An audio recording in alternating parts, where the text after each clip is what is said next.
A lot of this isn't going to make sense to you, and I'm sorry about that. I'm just going to start at the beginning, with the house.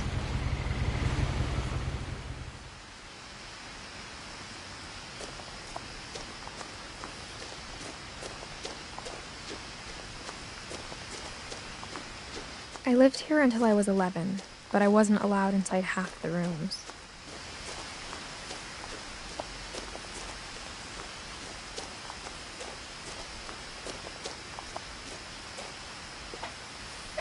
Inside the mailbox were bills from 7 years ago, marked urgent, open immediately. I hadn't been back since my brother Lewis's funeral.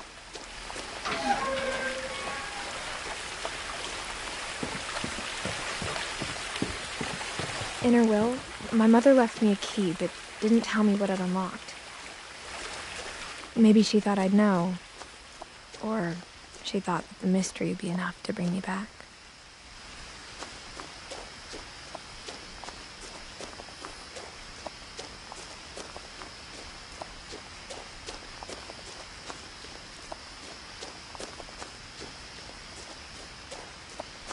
No one had driven this way in a long time, but I saw a few hoof prints.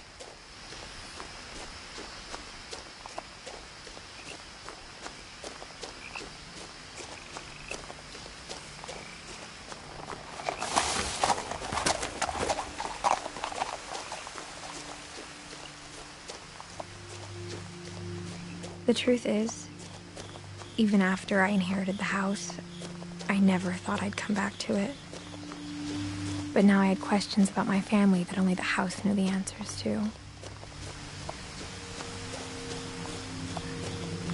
The house was exactly like I remembered it, the way I'd been dreaming about it.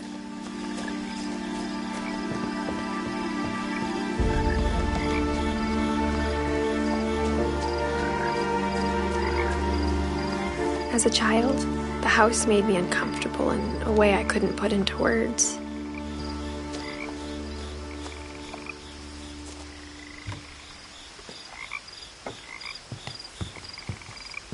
Now, as a 17-year-old, I knew exactly what those words were. I was afraid of the house.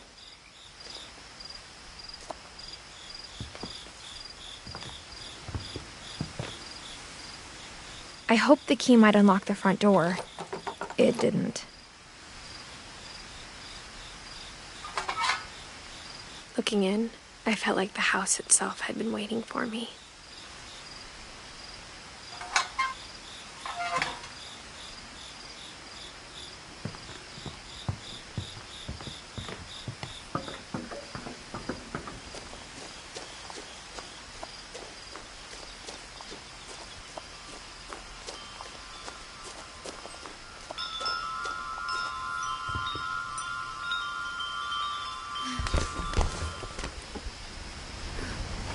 Crawling through the doggy door used to be a lot easier when I was 11.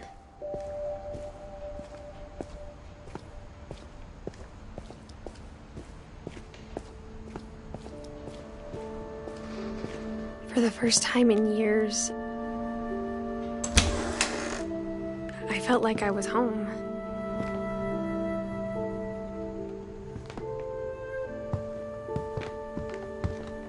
But instead of a family, there were just memories of one.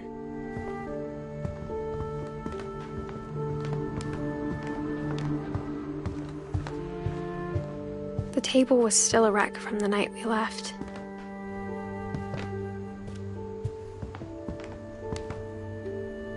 It was like a bomb had gone off, killing everyone but sparing the furniture. My mom was the only one of us who could imagine Great-Grandma Edie living in a nursing home. Nothing in the house looked abnormal. There was just too much of it, like a smile with too many teeth. Mom always told me to stay out of the basement, so I wasn't too surprised when the key didn't fit.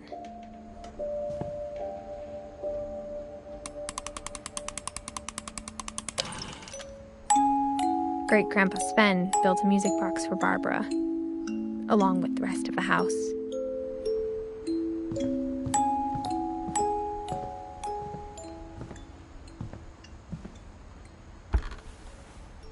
Edie told me once that every Finch who ever lived is buried somewhere in the library.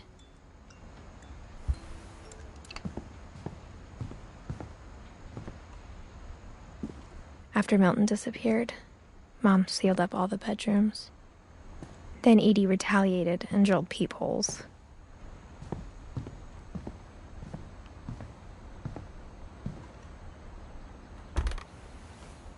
The last time I was in Edith Sr.'s room, I was 10 and she was painting my portrait.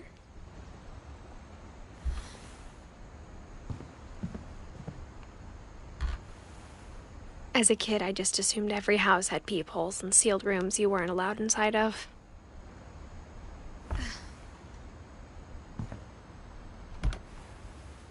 My Grandpa Sam spent 7 years sharing a room with his dead brother, Calvin.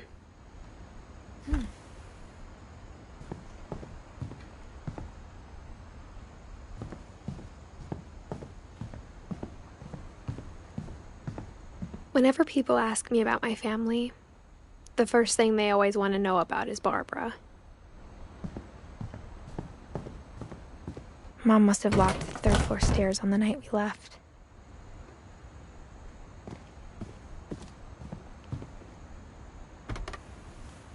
Barbara was a child star for 2 years, until America grew out of it.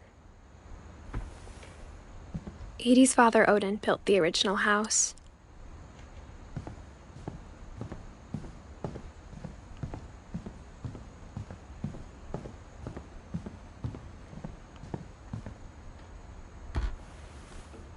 Molly always seemed like a girl I could imagine being friends with, if she hadn't died in 1947.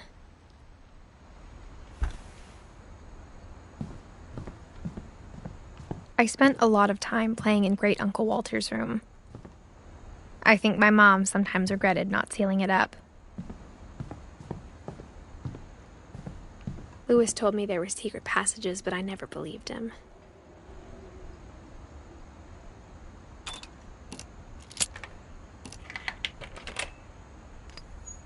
Turns out, my mom was really good at keeping secrets. Now it was time to find out what my mom had been afraid of.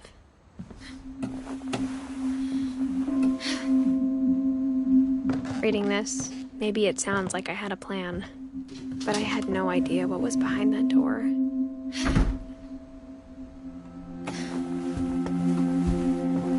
Just like I had no idea where all this was gonna lead.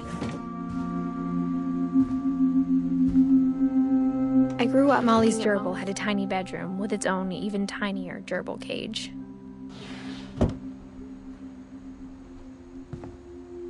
Being inside for the first time, I felt like I'd stepped behind a painting.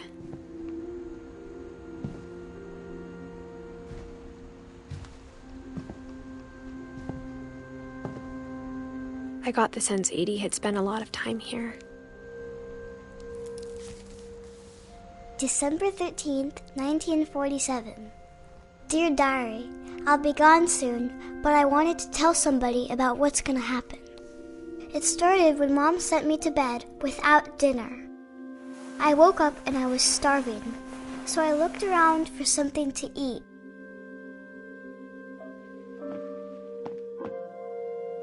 My Halloween candy was all gone.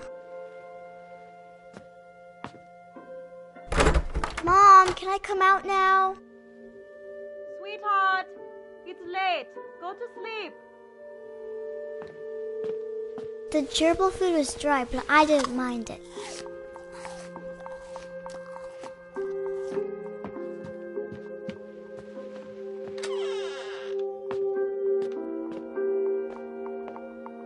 I kept eating and eating.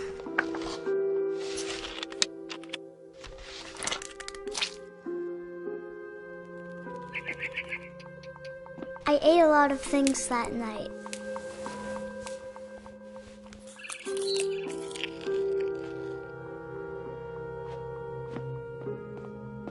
Then I heard chirping outside my window. It was a barn swallow going back to her nest. I reached out for her.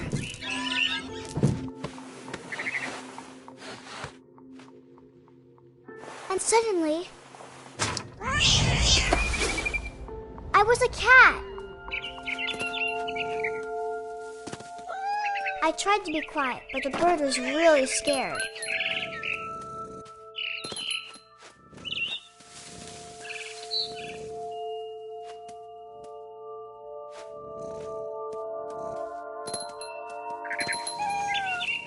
Mom and Dad didn't even look at me.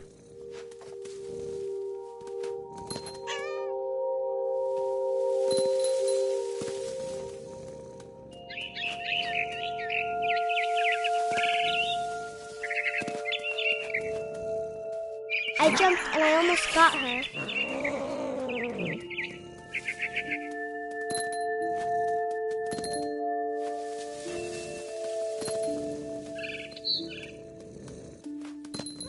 Now I was up in the big tree. I promised Dad I wouldn't climb it anymore. All I cared about was eating that mama bird. I gobbled her up. And suddenly, I was an owl. First, all I heard was the wind. Then I heard little teeth nibbling in the grass.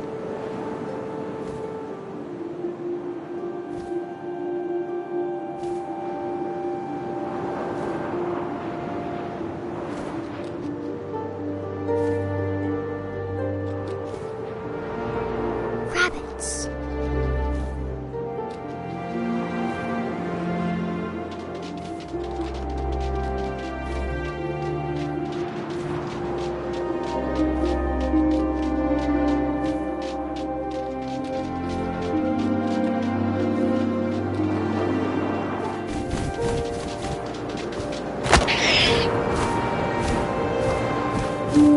I imagined his face looking up and seeing mine through my talons.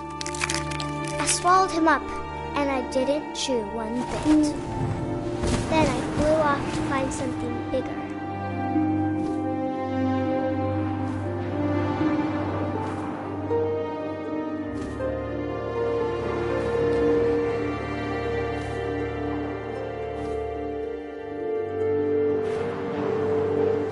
A mama rabbit.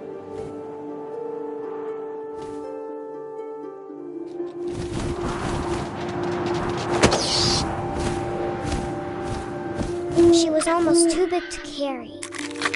I started choking, but I couldn't stop eating. And suddenly, I was a shark.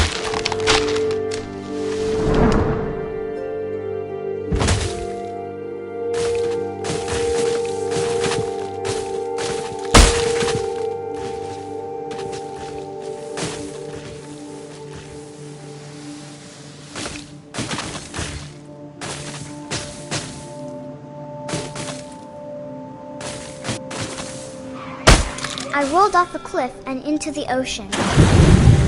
Now, I was hungrier than ever.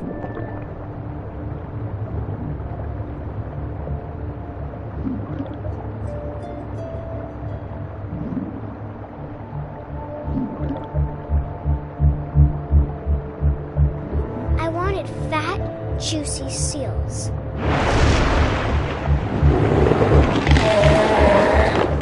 I tore off her flipper, and it tasted really good.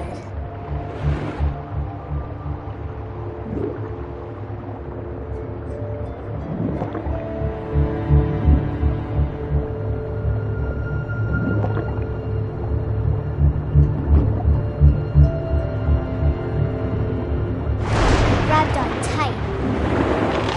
When I was so hungry, I jumped out of the water. When I opened opened my eyes, everything had changed.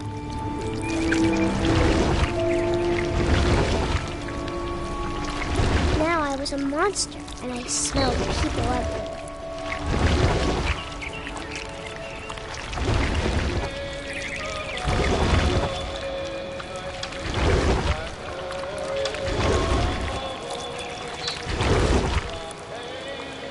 I was big, but I moved real quiet.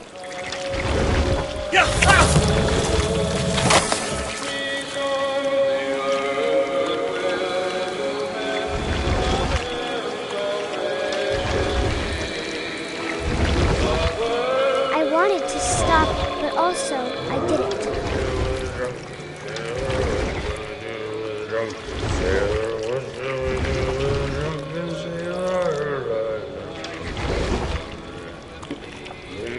Belly was rusty, his belly was rusty, his belly was rusty, razor.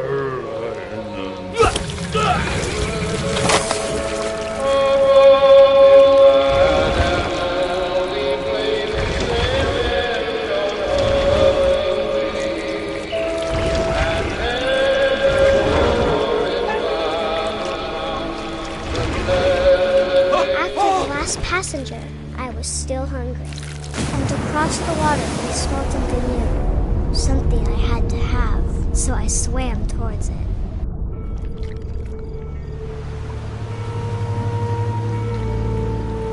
I slithered onto the sand, and the good smell went into an old pipe.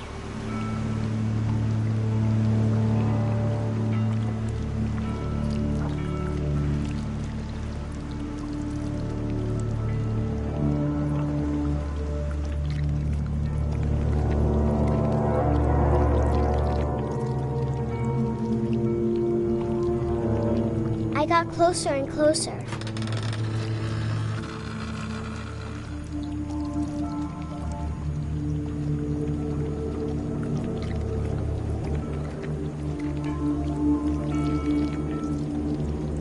All of my stomach started growling. And suddenly, I was me again. I held my breath for a long time, but I couldn't hear anything. I think it's waiting for me to fall asleep. But it's not going to wait much longer. It needs to feed, and we both know I will be delicious.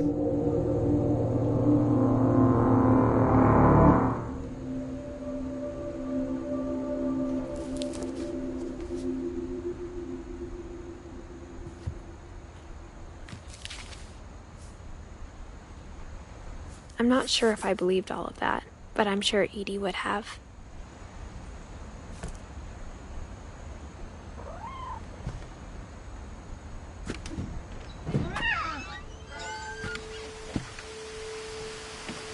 This will be obvious later, but my mom never told me any of these stories. Edie would have, but Mom didn't like bringing up the past.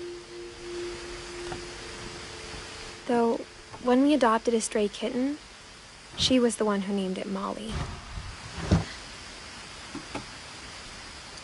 I spent a lot of time in Great-Grandma Edie's room.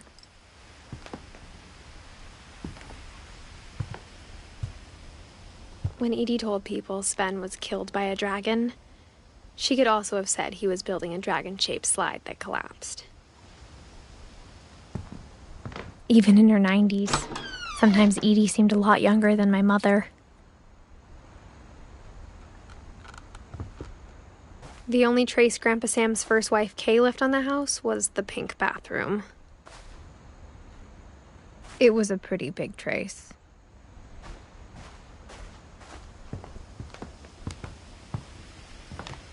One summer, they evacuated the island, but Edie refused to go. For a few weeks, she was a celebrity. I hadn't thought of myself as Edith Jr. for a long, long time. Edie gave a big interview about a mole man living under the Finch house. My mom was furious. Louis died a week before we left, but Edie had already started to memorialize him. Her room was like a museum. For 500 years, the Finches have been famous throughout Norway for their fortune and misfortune. Odin Finch buries the latest victims of the family curse, his wife Ingeborg and their newborn son, Johan. On January 7th, 1937, he set sail with his family and his house, hoping to leave the curse behind. But 40-foot waves off the coast of Washington send the house and Odin to the bottom of the sea. Odin's daughter Edie, with husband Sven and baby Molly, step ashore on their new home, Orcas Island. Odin Finch is the first to be buried in the new family cemetery. His daughter Edie is already dreaming of a new Finch house.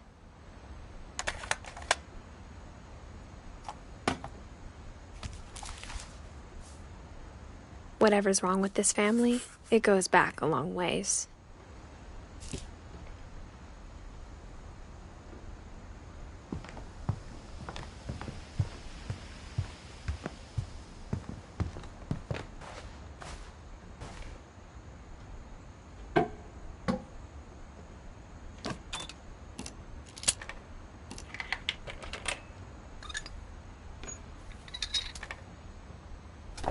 There's a secret in this bathroom.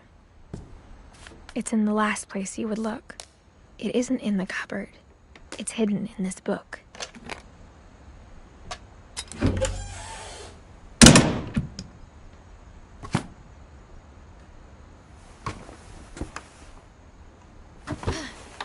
Sven gave Sam an old camera he'd refurbished.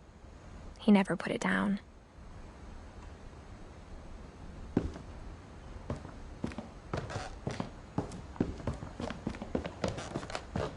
From the paintings on the wall, it was clear my brother Milton had been here before me.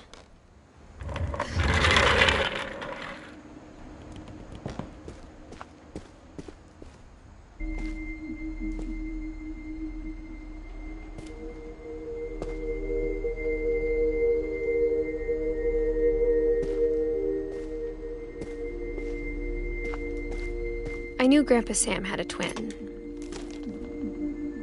and that he never talked about him.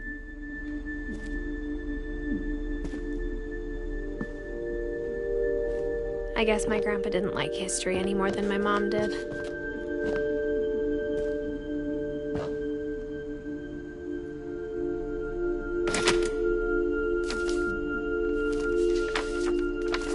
How I Want to Remember My Brother by Sam Finch. The thing I remember is that when he made up his mind, that was it.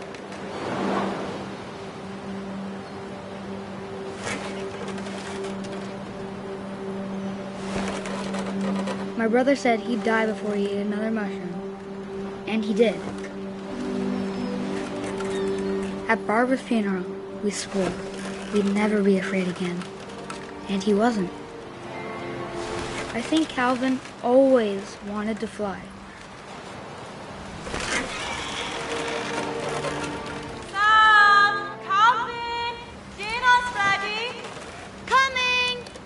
But that day, he finally made up his mind to do it. I told him going around was impossible. Maybe if I hadn't said that. Calvin, I'm not gonna tell you again. Maybe if the wind hadn't picked up, then maybe he'd still be here. But I doubt it.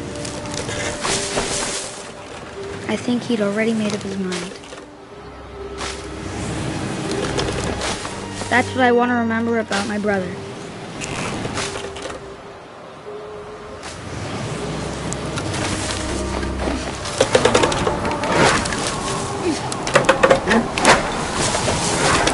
The day he made up his mind to fly. And he did.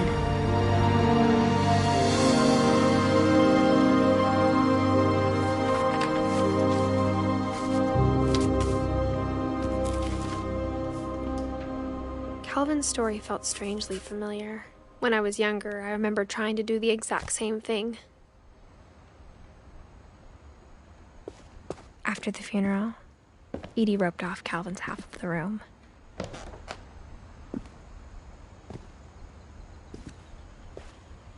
Mom said Grandpa Sam enlisted at 18 and never set foot in the room again.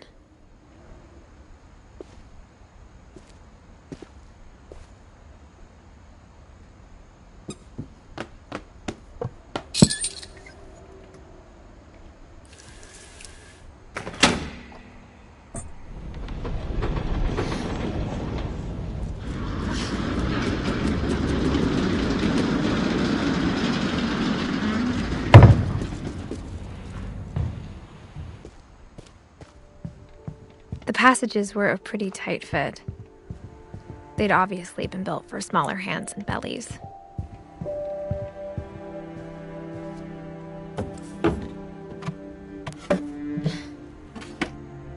Growing up, I always thought of Barbara as a child star.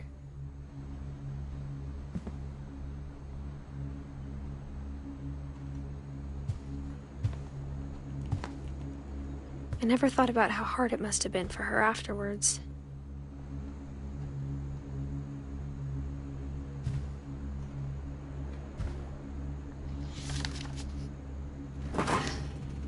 Of all the stories people wrote about Barbara's death, I'm surprised Edie saved this one.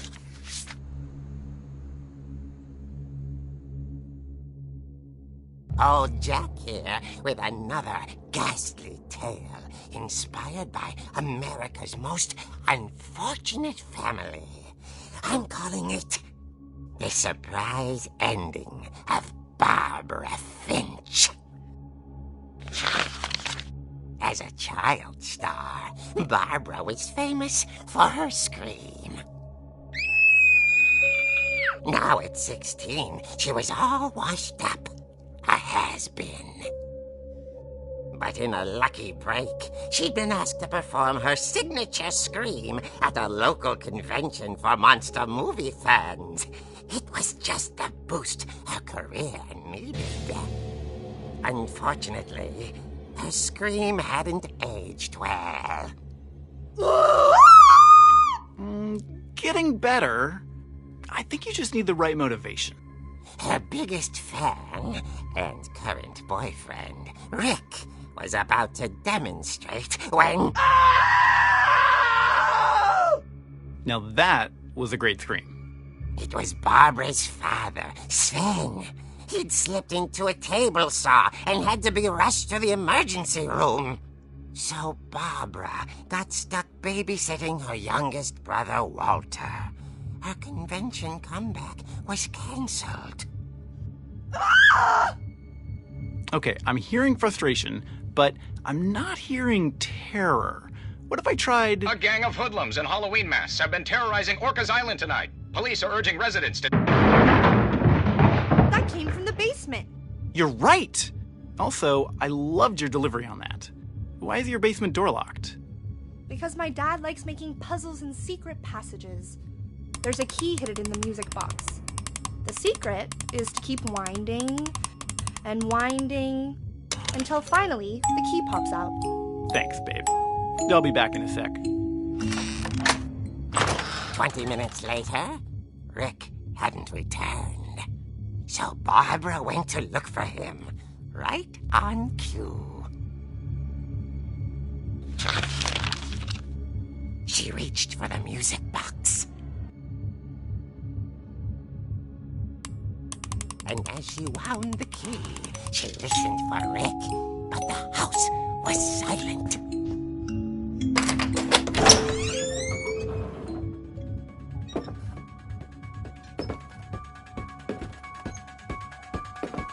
She found Rick's crutch and imagined the worst.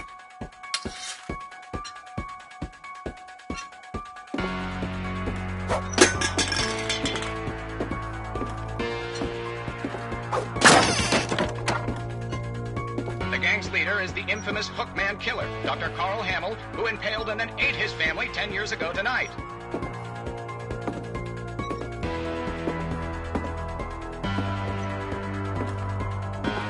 The old fridge rattled and grew still.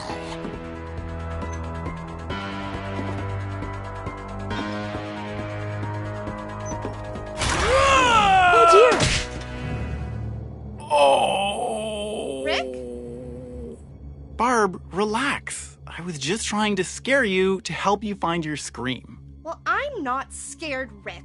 I'm furious. Then act furious. All I'm getting from you now is that you're hurt and confused and you... She threw him out, but she kept a little something to remember him by. Barb, have you seen my other crutch? And she was still holding it when she fell asleep watching the late picture show. Hours later... Barbara! Walter, what's going on up there? Ah! Okay, I'm coming up, but if this is a trick, you're dead, Walter.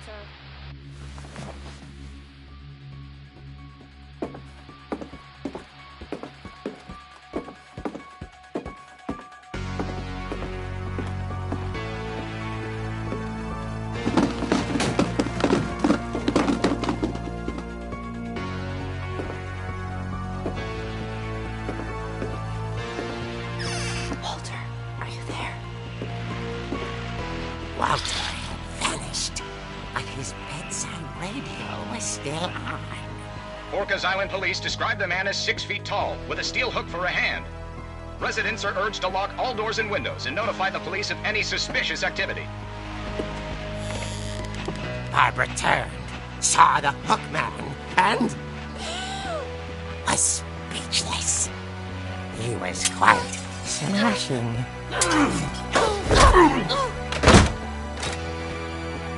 And here he was.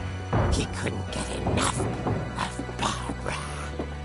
Okay, Barbara, there's gotta be another way out of here. That night, she played her part beautifully.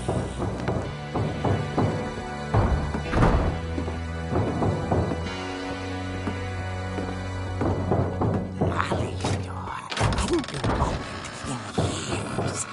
The hinges groaned.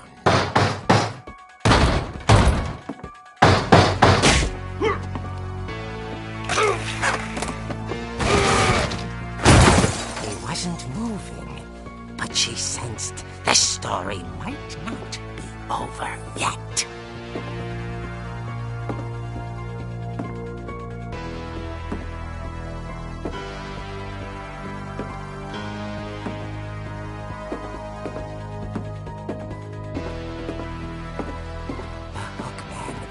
Vanished.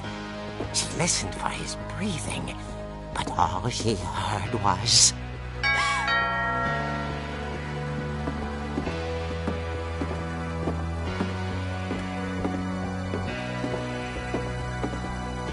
At the door, she heard whispering. It was coming from inside the house.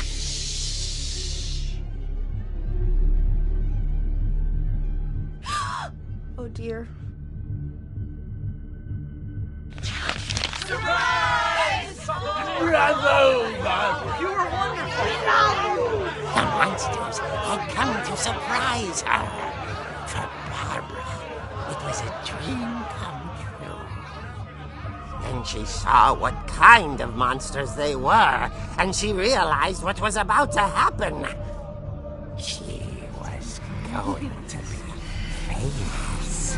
And with her final breath, Barbara Finch gave the performance of her life.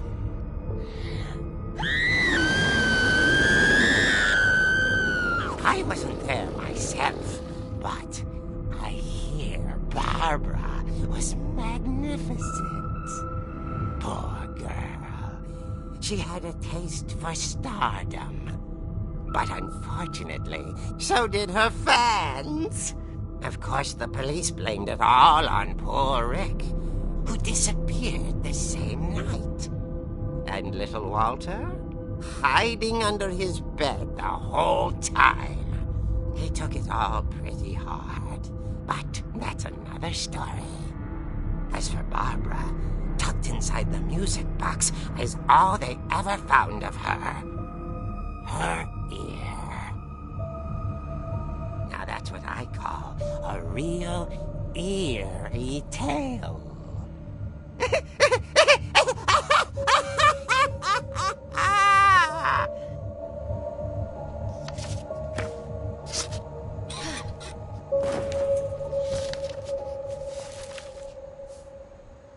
Edie told me all Barbara wanted was to be remembered, as absurd as that comic was. Maybe what Edie saw was a happy ending.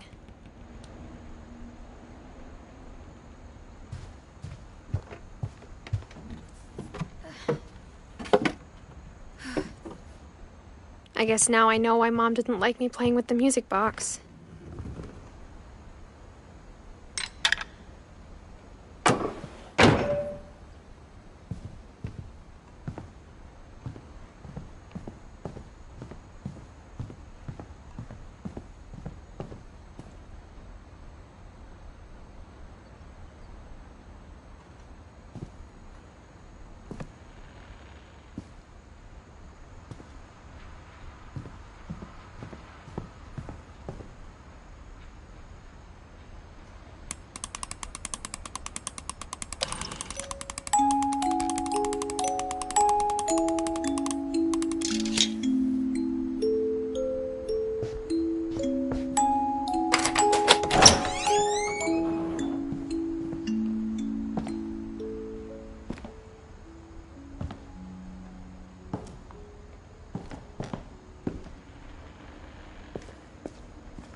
Mom said the basement was off limits, unless I wanted another tetanus shot.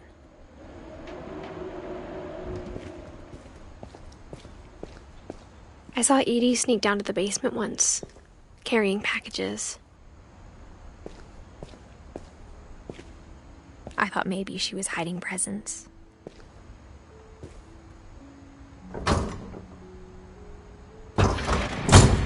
It turned out she was hiding a lot more than that.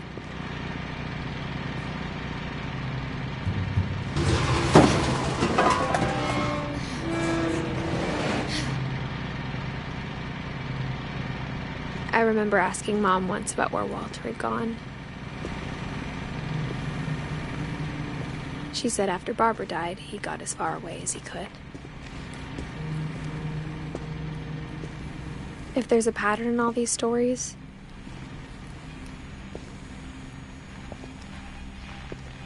I think it's that none of us has gotten very far.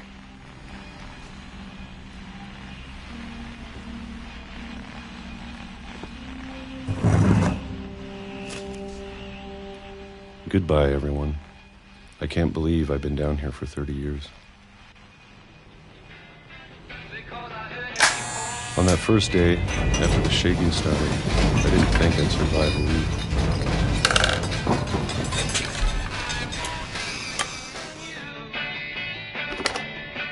But after a few days, I settled into a routine. That's what kept me sane. Having a schedule, living for today. I always expected to be dead tomorrow. But if you wait long enough, you get used to anything.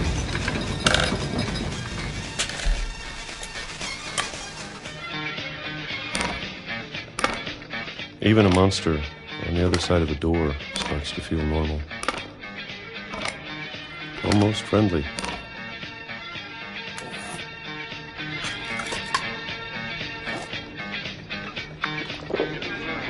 And then one day, everything just stopped.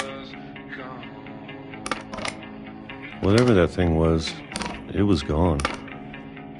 Maybe it got tired of waiting. Or maybe I just got tired of being afraid.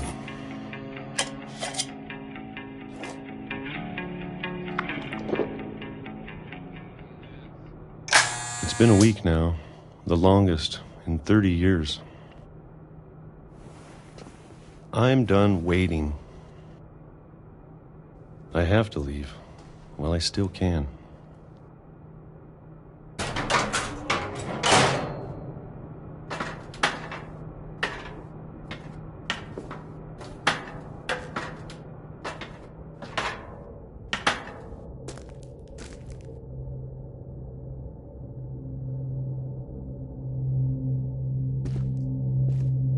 I know it's out there, somewhere.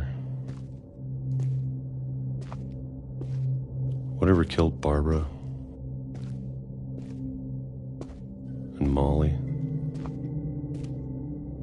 and Calvin. Maybe this is all a mistake. But I need to stop living the same day, even if it kills me.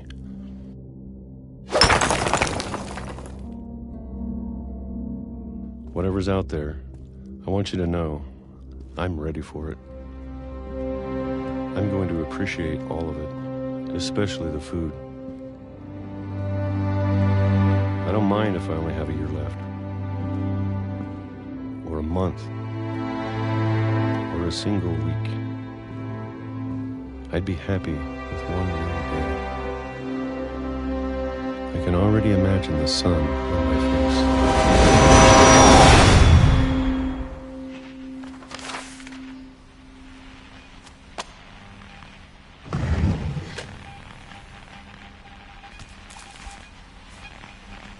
Walter died when I was 6. I can't believe my mom never told me he was down here. I'm sure my mom was trying to protect me.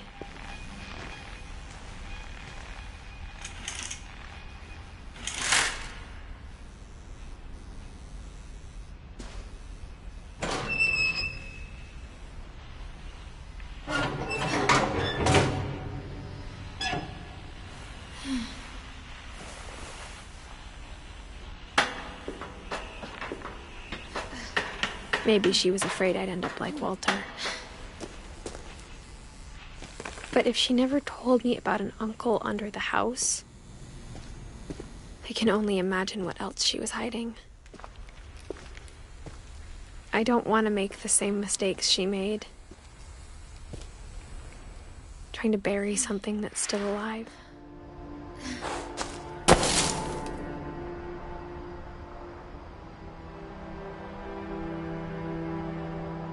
Now that there's only one of us left, or maybe 2,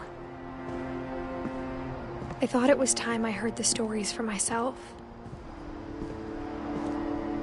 and found out what happened to everyone else. But now I'm worried the stories themselves might be the problem.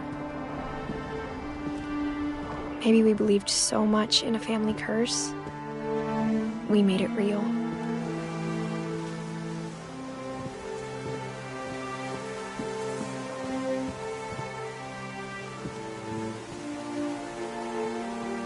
I don't know if I should even be writing this.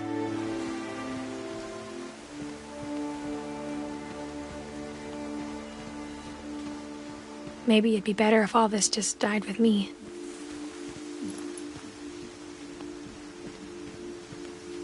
But I thought you should know about your family.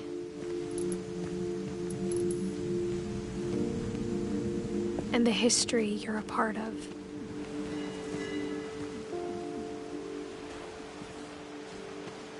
Though to be honest, I feel as lost as you probably do right now.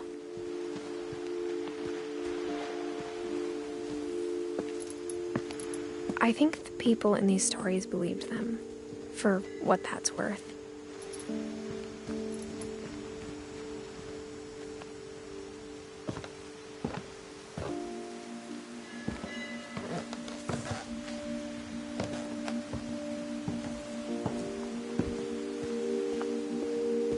And when you look at the house, that history of imagination and stubbornness and madness, any of it seems possible.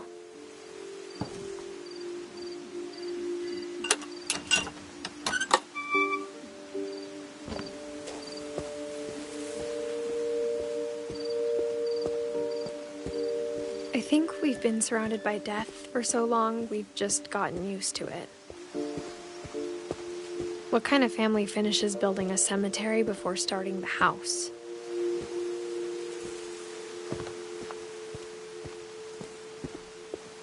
It's embarrassing for me to admit this, but the pet cemetery made me more uncomfortable than the human one. 3 of the gerbils were mine, and 2 had been my fault.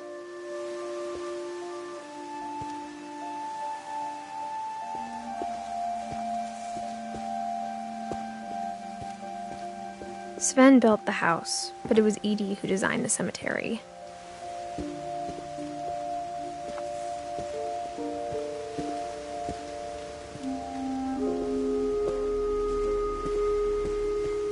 I'm sure Odin's monument had been Edie's idea. My mom was always trying to move on, but for Edie, the past never went away.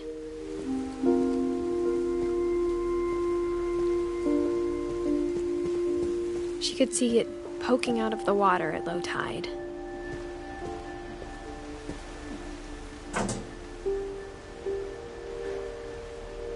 Edie said she dreamed about the old house every night.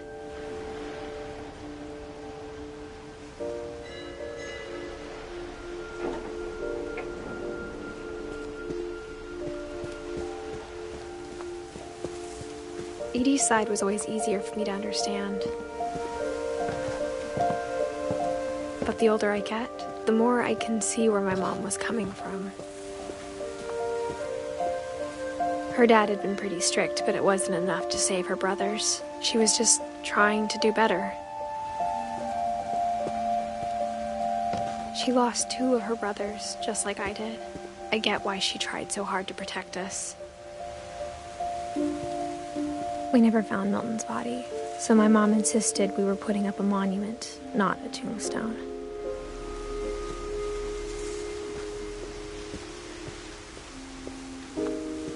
There's so many things I wish I could ask my mom now. Part of me thinks this is what she wanted all along. For me to come back someday and find everything out for myself.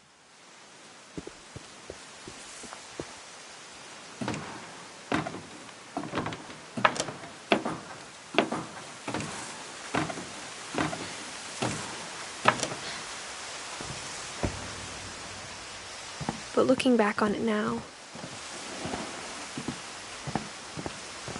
if she told me there was going to be so much climbing, I never would have come when I was 22 weeks pregnant.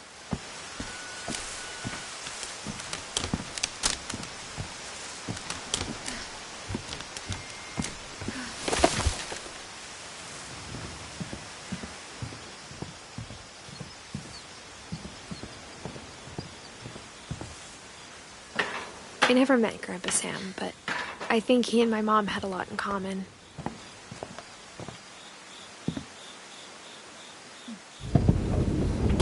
They were both pretty intense.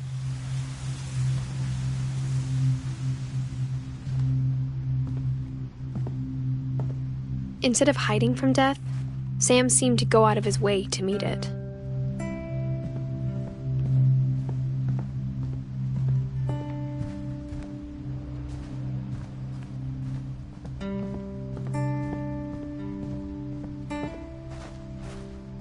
Sam spent his life shooting photos, but Mom said he got nervous being in front of the camera. I guess we're all afraid of something.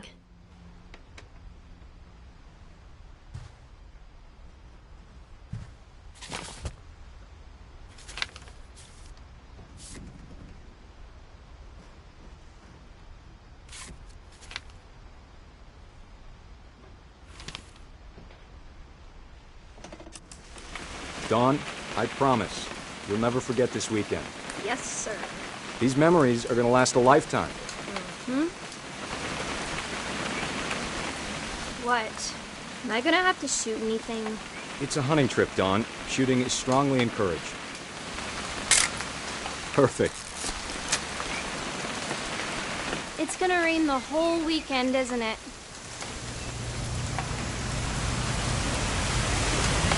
I will never forget this weekend, Dad. That's the spirit. Okay, got it. I'm gonna take some pictures, okay? Just be careful. That camera's older than you are. Aw. Definitely should not have drunk all that coffee. Hey!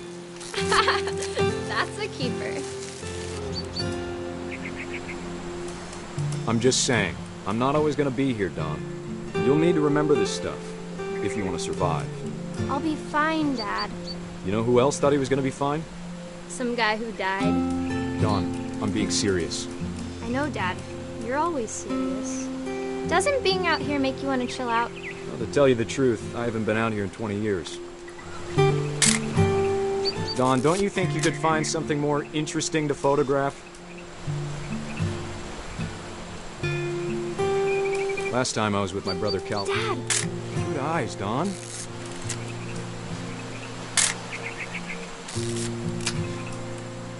Before you take the shot, let me get a picture of you.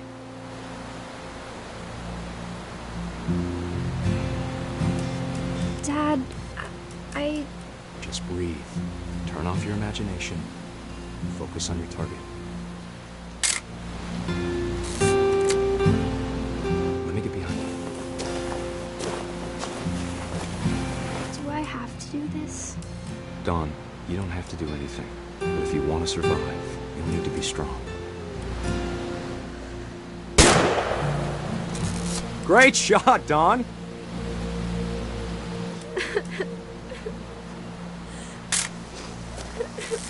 I'm proud of you, Dawn.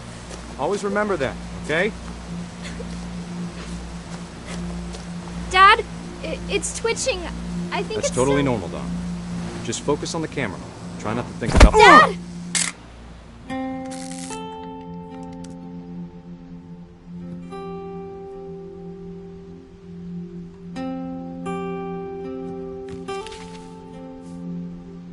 Of all these stories, that's the one I wish most that my mom had told me.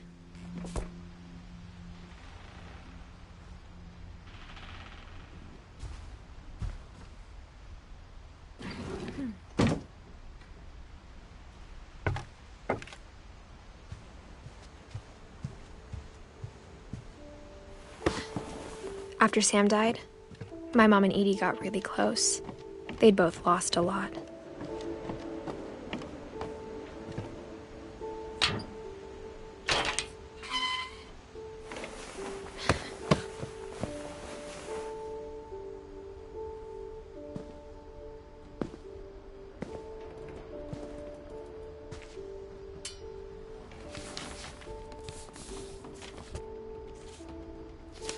Dear Kay, do you remember the way Gregory used to laugh when he thought he was alone?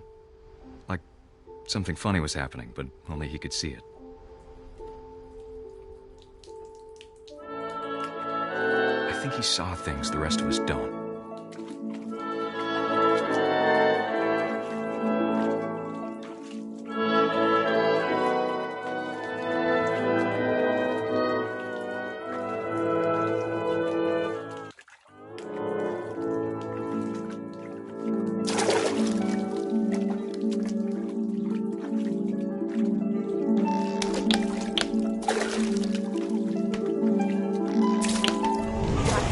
Gregory, it's time to... Hold on, sweetie. Hello? Sam, I told you I don't want to talk right now. I wonder what he saw. What his world was like.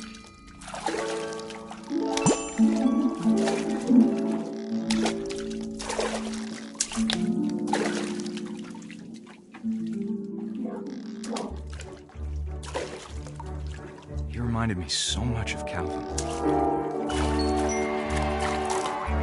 Lost in his imagination.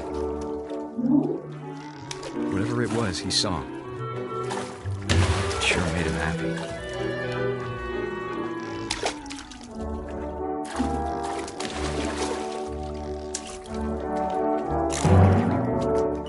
I know how silly it sounds.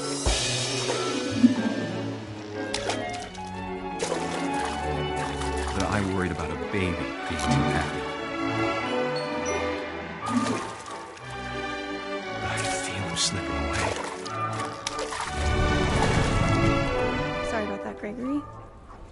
I know you did everything you could.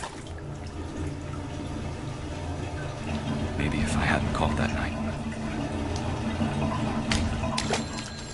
Damn it. Hold on, I don't want Gregory to hear this. I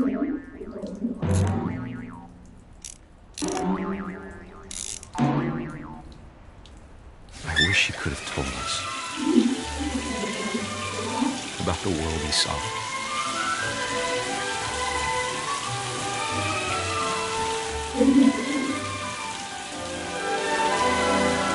There's so much I don't understand about Gregory. About everything.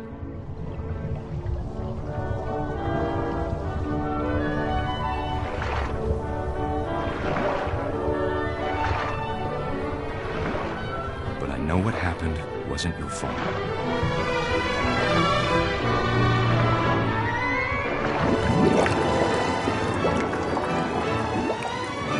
I'm sure he's happy. And he'd want you to be happy too. Good luck, Kay. Love, Sam.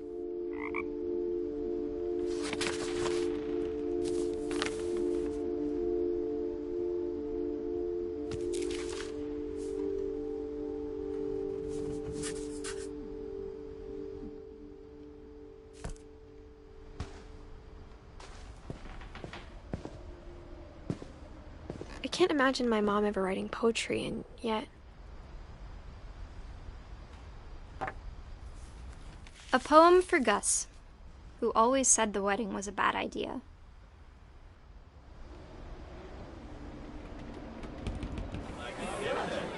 Our father never hit us kids, at least not very hard, before the day my brother said with teenage disregard that he'd be dead before he'd see a wedding in our yard.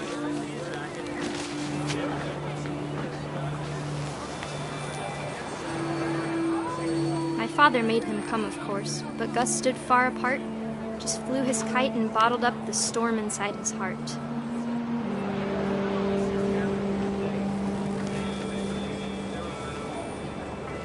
I tried to talk him out of it, but though he'd never met her, "We don't need a stepmom," were the words that I now pronounce you husband and wife. You may kiss the bride.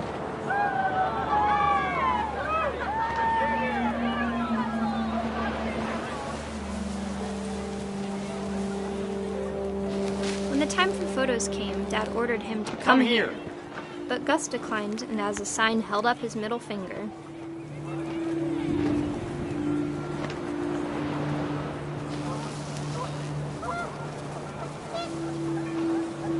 The wind picked up, and panicked geese appeared and quickly went.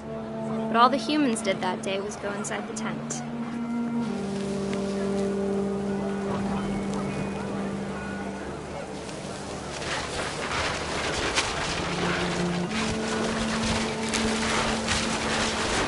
Rain came down in buckets then, but no one seemed afraid that nature might destroy the tent our dad had crudely made.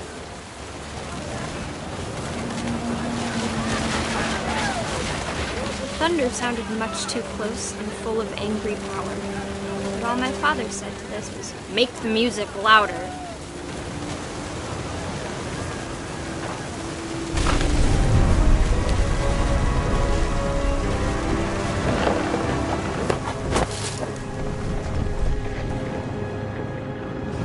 I wish that I could truly say I thought about you on that day. Out there on the beach alone, just you, the wind, the sea, and foam. But I didn't, until we found you.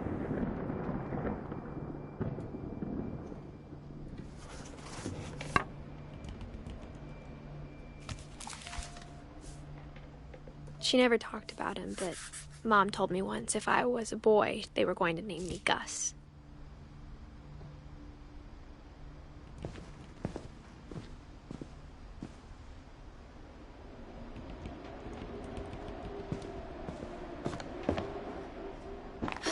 My mom moved up to the loft after her brothers died.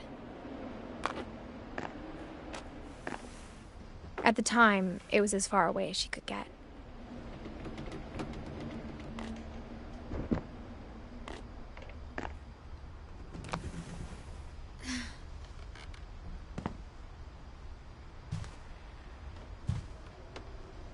Religion was another thing my mom never talked about, but I think it helped her a lot after her dad died.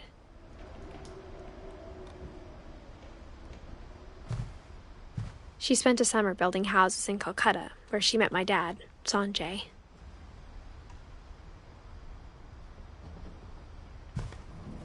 My mom moved to India a week after graduation and got a job teaching English.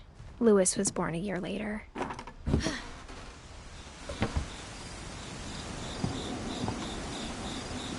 When my dad died, I don't think Mom knew where else to go. I'm sure Edie was happy to have her back. And to see kids in the house again. The house had to get a little bigger, but Edie was used to that.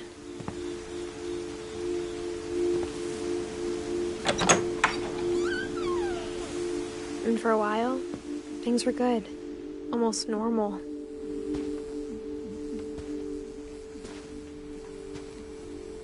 But it didn't last.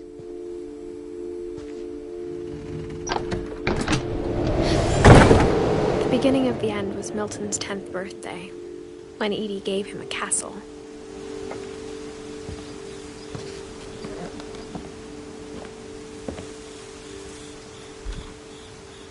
After Milton disappeared, the only thing he left behind was a room full of paintings.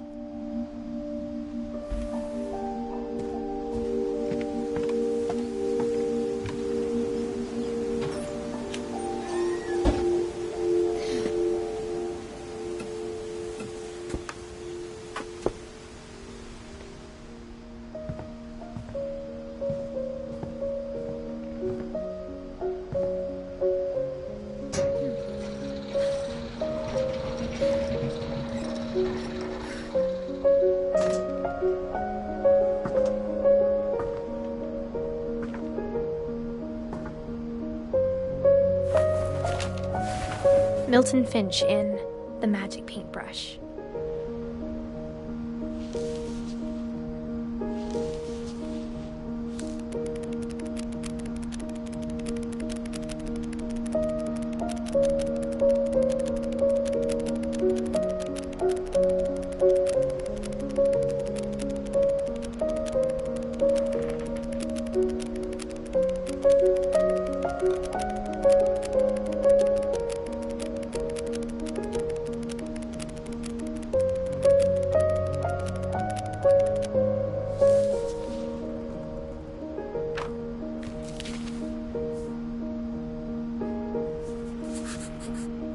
I was 4 when Milton disappeared.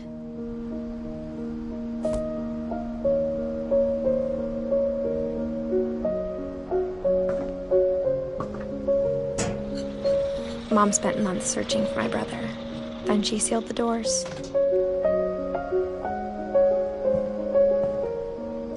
Whatever Milton had found in the house, Mom didn't want it getting out.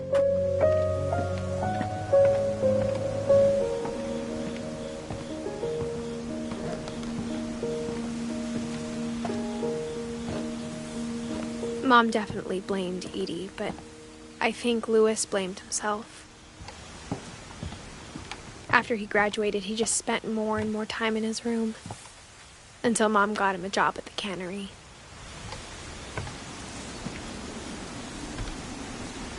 Everyone always told me to stay out of Louis's room, except Louis.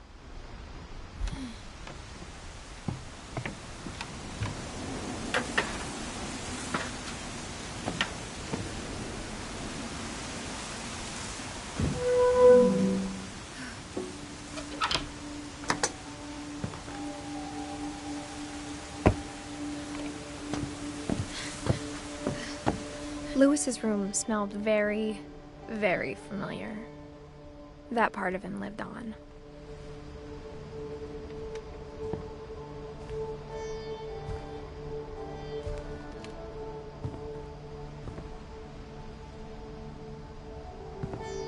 Louis and I spent a lot of time playing games together, but he was surprisingly bad at them. He died a lot.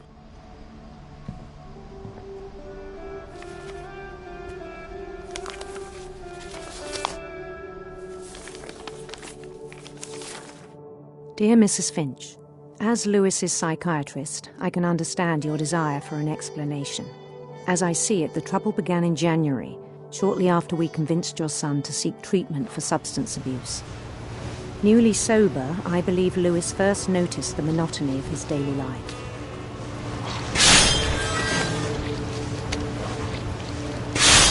He kept working at the cannery. But he withdrew part of himself. In our sessions, I saw the same behavior. His mind began to wander. I asked him to describe it. He said he started small, imagining a labyrinth. He'd feel his way about. Then something moved. Bats. And toads. And things that have not names. He knew it was all in his head. But he took it very seriously. I had hoped he'd find himself.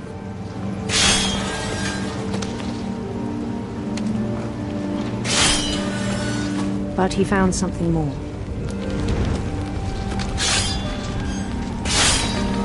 I worried about him then, daydreaming at the cannery. I spoke with his boss.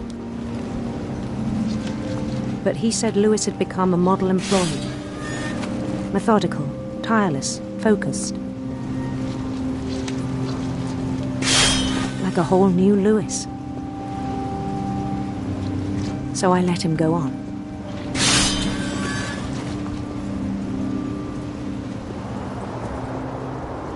I even encouraged him. It seemed very promising at first. He told me he'd made a new friend.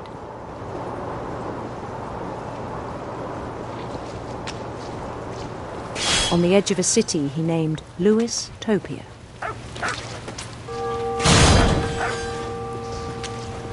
He built the city up slowly, brick by brick.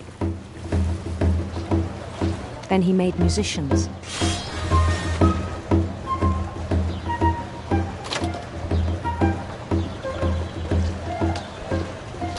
And songs for them to play. He talked about starting a band. And he was always humming something. Every day his imagination grew stronger.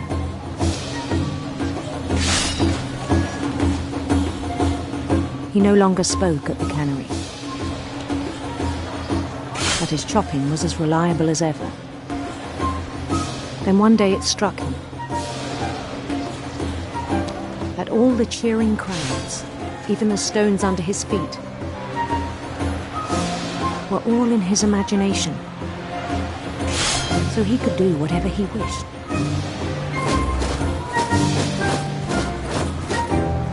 He held an election for mayor.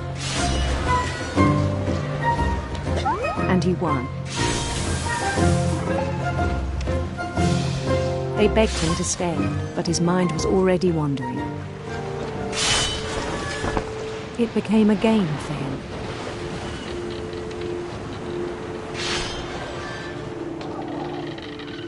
He'd conquer a city, then immediately push on. New Louisville.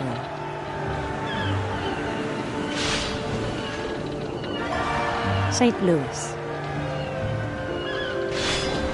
He started drifting away from our reality.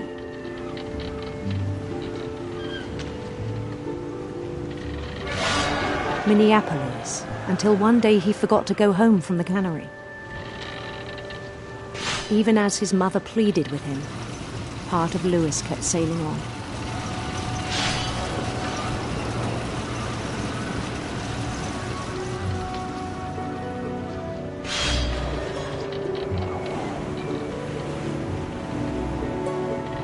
In Lewisburg, he heard rumors of a handsome queen.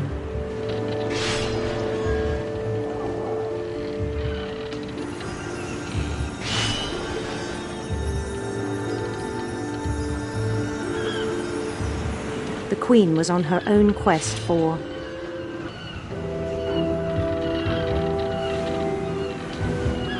radiant rainbows.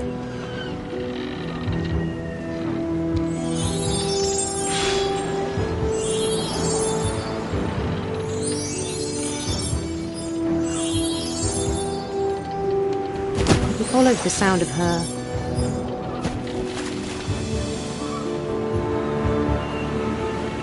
silver harp.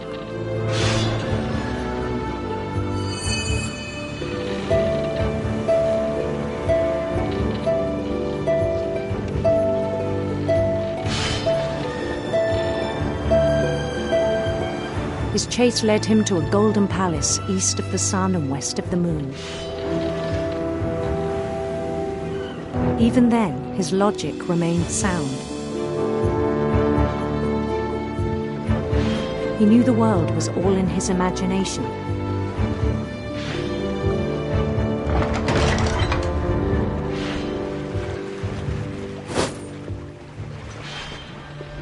But he was so proud of having created it. In his own eyes, he'd become something greater than a king.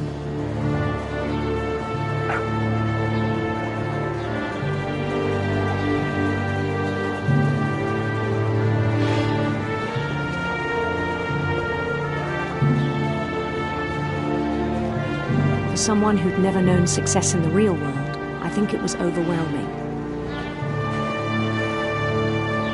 And then it struck him that the real Lewis was not the one chopping salmon, but the one climbing the steps of a golden palace.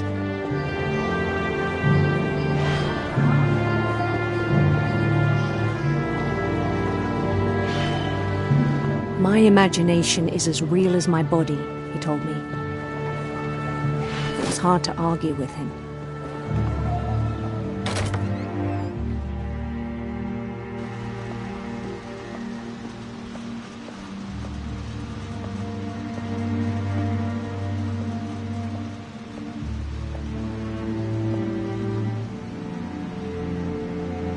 Began to forget the world we know.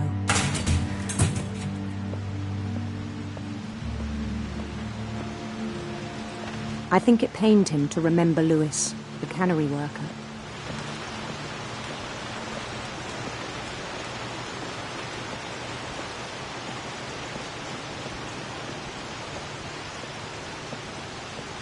He began to despise the man with a royal contempt.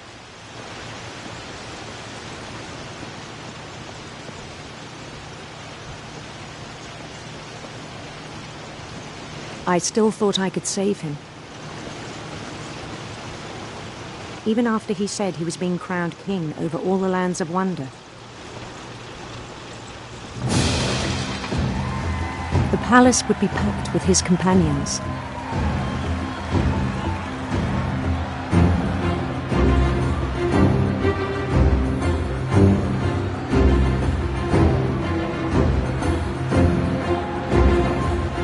Including the wise Calico who'd insisted on advising him.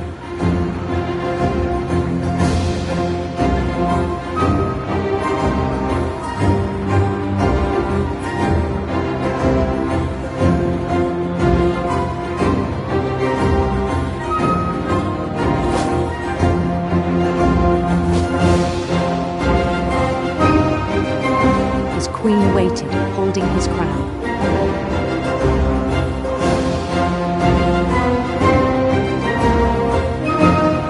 There was only one thing left to do.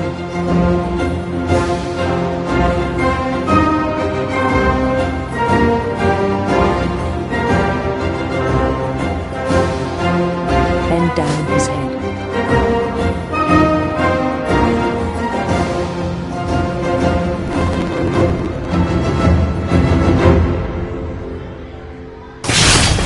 And the rest I think you know. Mrs. Finch, your son was a kind man who will be missed by all of us who knew him.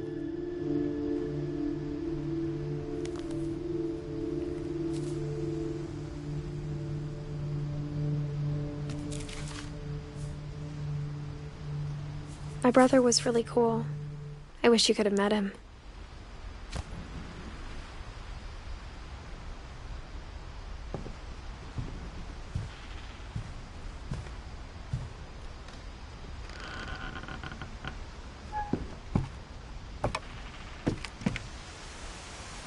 On the way back from Lewis's funeral, my mom told me to start packing.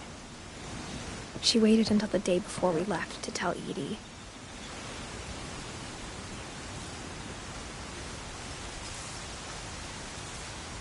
I'm not sure if she wanted to make it easier or harder.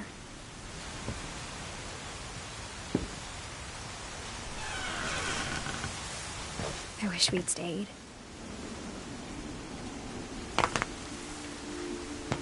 But I understand why we left.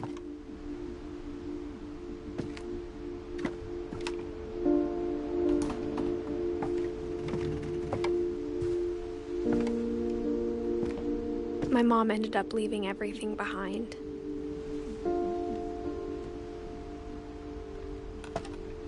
What happened that night had been coming for a long time. Maybe it should have come sooner.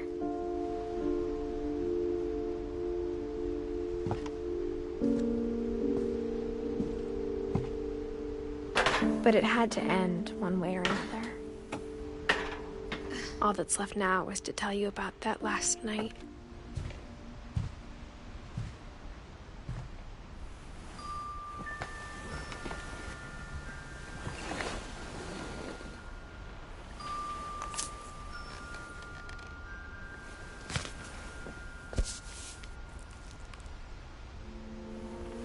That whole last day, Edie just watched us pack and didn't say a word.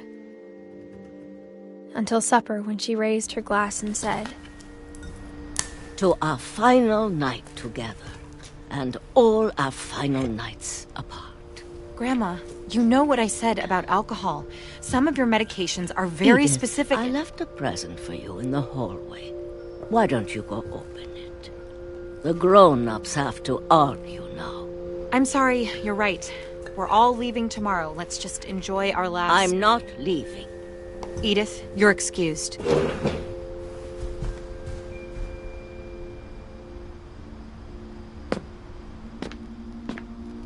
The power had been shut off that morning, but Edie always had plenty of candles. When my mom sealed the library, I don't think she knew about the other entrance, or that Edie had a key to it.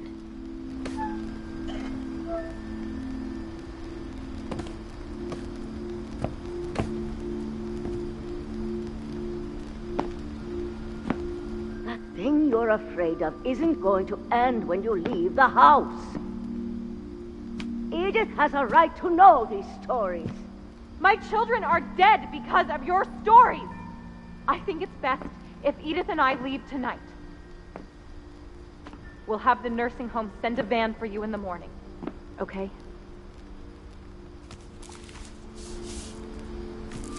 Dear Edith, there's so many stories I wish I could tell you, but there's only time for one. This is about what happened on the night you were born. That night, the tide went way, way out. It was the first and last time I ever saw the old house aground. There'd been an earthquake out in the middle of the ocean. They called it the lowest tide in 1,000 years. God, it smelled awful. You know, I've seen that house every day of my life. But I never thought I'd go back to it. When the fog rolled in, I lost my way.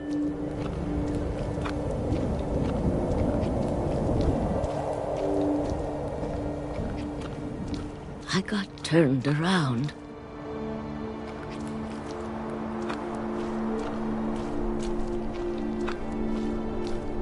I started seeing things.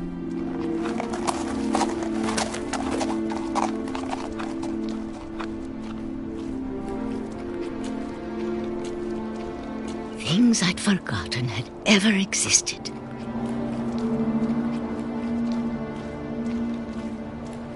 But when I saw them, they felt like old friends.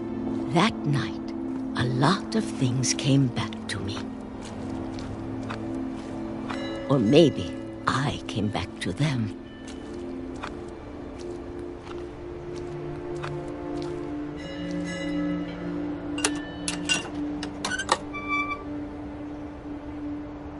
Things I can't explain, but that I need you to try and... Edith, What are you doing in here? It's mine. Edith! Mom, you're gonna rip it! Let go! I kicked and screamed, but Mom dragged me to the car. I never saw Great-Grandma Edie again. The next morning, the van came to pick her up, but she was already gone. After that, we moved around a lot.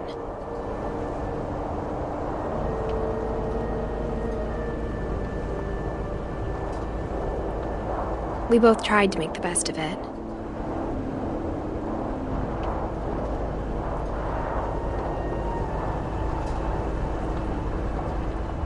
A few years went by.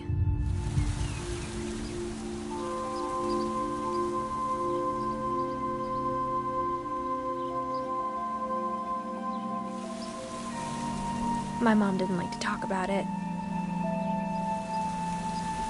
But she started getting sick a lot.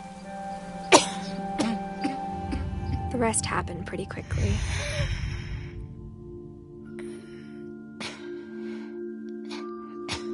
She got better for a while, and then she didn't.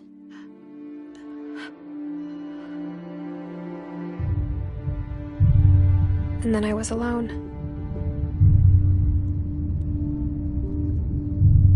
The last Finch left alive.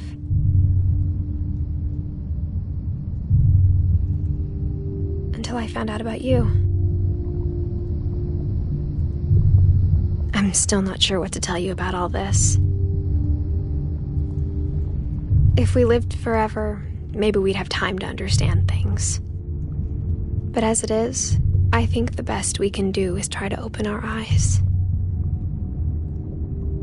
And appreciate how strange and brief all of this is.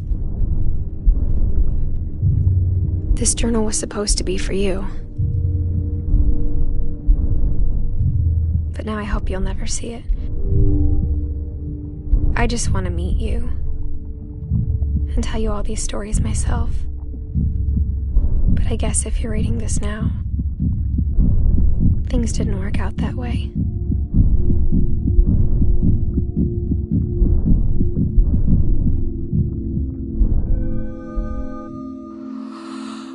This is where your story begins.